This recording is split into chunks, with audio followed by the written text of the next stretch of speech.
You need to be careful of some of the games that they might be playing, games that they really love playing. Because if they don't fit these characteristics, they might be killing brain cells.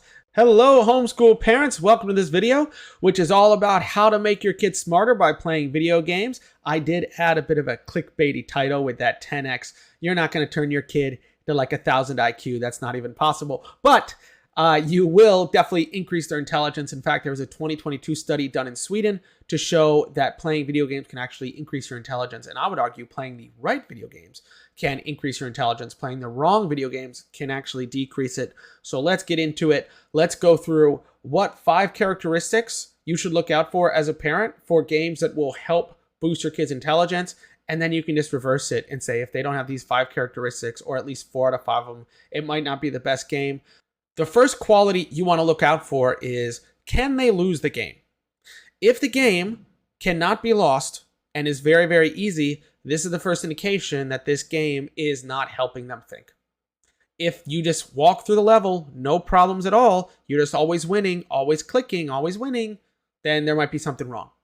So I would stay away from any game where you cannot lose. There must be stakes. Something must be on the line. It forces you to think more critically. The second characteristic is not pay to win. If a game is pay to win, meaning you're paying for armor or for weapons or something special, I'm not talking about skins here. I'm talking about something unique in the game that you need to win. That is also a sign that maybe something's a little bit off. At the very least, the game is rigged. Now, the third one is, does the game make you think? Do you have to use strategies? Do you have to solve puzzles? Is there fast action? Are you having to think really, really quickly? These are signs that the game could be really good for increasing your kids' intelligence and just having them think a little bit faster. Now, the fourth characteristic that we look for is social. Are my kids playing a game with other people? Ideally on the same screen, not just separate on their own headset where they're talking to their friends. That's okay. That's better than nothing. But I'd rather have them be on the same screen altogether.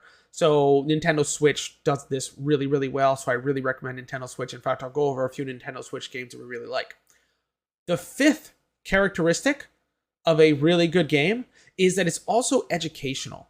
What I mean by educational is it adds something else, right? It might be teaching them something. So for example, if you play Math Prodigy, right, you're learning math as you're playing Math Prodigy. There's a lot of games like that teach you these additional things as you're playing a game that just seems like you're playing a game, but you're actually learning something else.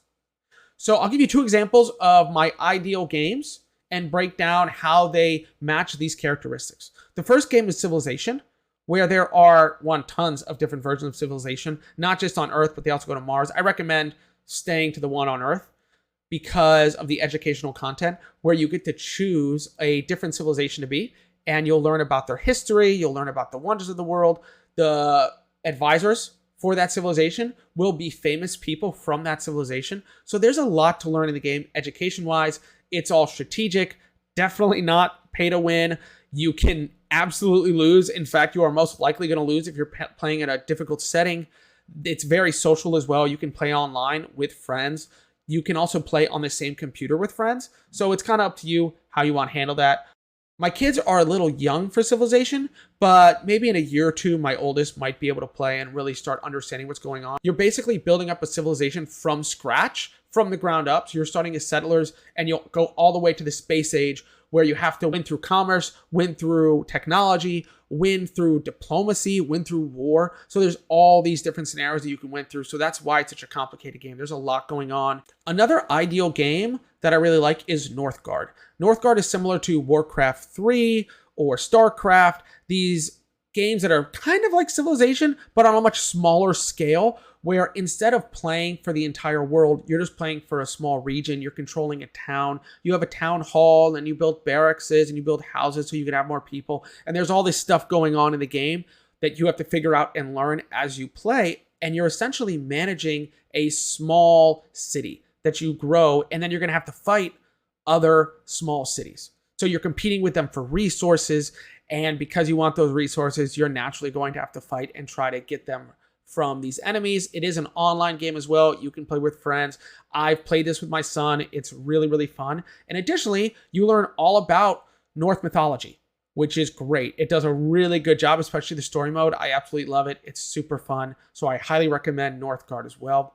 The system that I recommend for families would be the Nintendo Switch, because there are just so many family games on there. They're really fun. Even the one-player games like Mario or Zelda become a bit of a group activity because you all can sit there, play together, watch your, mom or your dad play or the kids play, and you just kind of have fun together because funny things happen in the game. So it's really fun. And Mario is actually a two-player game as well. So some of the Mario games, not all the Mario games, but plenty of Mario games are two-player. And there's actually a bunch of Mario games, I think it's called Mario Wonder, that just came out maybe about 6 months or a year ago. And we all played that together. It's a 4-player game. It's amazing.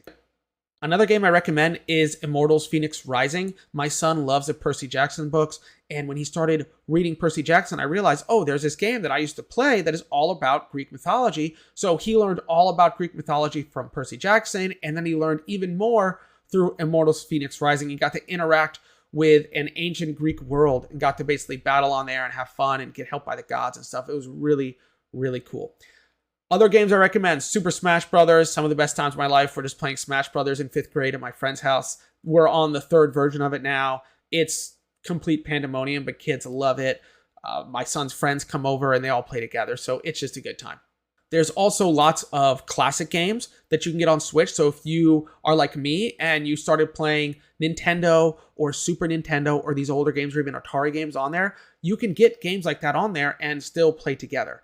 And it's great because they're incredibly challenging and it's fun to show them the games you grew up with how different it is now compared to what they're playing. Additionally, Switch also has a lot of great exercise games where kids are actually moving. Recently, we got Ring Fit Adventure, which I really recommend too. My son's just running in place and doing all these kind of exercises for an hour, different kind of push-ups, a lot of ab work for the most part, different things that he can do on there that just kind of get him going. It's a great way to start the morning. Maybe he does that for 30 minutes or something, just kind of running around for a while. So I really recommend checking out Ring Fit Adventure as well. I want to end this by just saying you need to be careful of some of the games that they might be playing, games that they really love playing.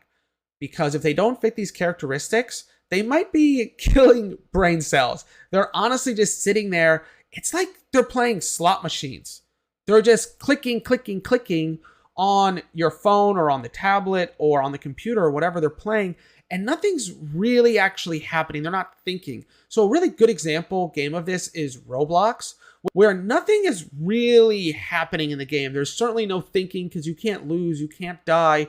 You're just normally gaining gold in some obscure way. It just reminds me of slot machines and old people at casinos playing slot machines. That's just what it reminds me of. And I would just recommend staying away from games like this. There's a ton of them. Make sure that when your kids are playing games that they fit the 5 characteristics of you can lose.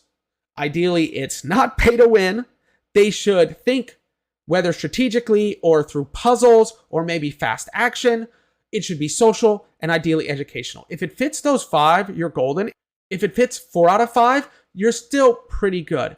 So I want to know in the comments, what games do you really like your kids to play? I want to know. I'm a big gamer myself, and I want to make sure that I don't leave anything out here in part of our gaming curriculum. So please leave those in the comments. Thanks for watching, and I'll see you in the next video.